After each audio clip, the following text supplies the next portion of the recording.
اضافه بر علمه. اینو گفتن، شاید تو روایات هم داشته باشه، تو تفاسیر داره. حکمت یعنی وضع الشیء فی موضعه. حکمت اینه.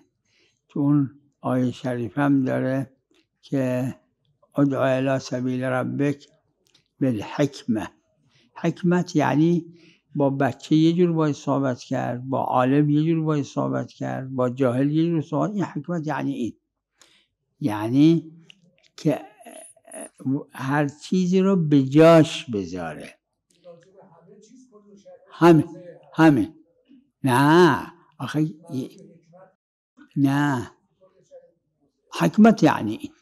اگر یک کسی با زنش یه جور صحبت میکنه مناسب زن، با بچهش مناسب بچه صحبت میکنه، اسمش حکمت. اما اگر اینجوری که مناسب مرد عاقله با یه دونه آدم بچه کوچیک صحبت میکنه، این خلاف حکمت. حکمت یعنی وضع کل شیء فی موضعه.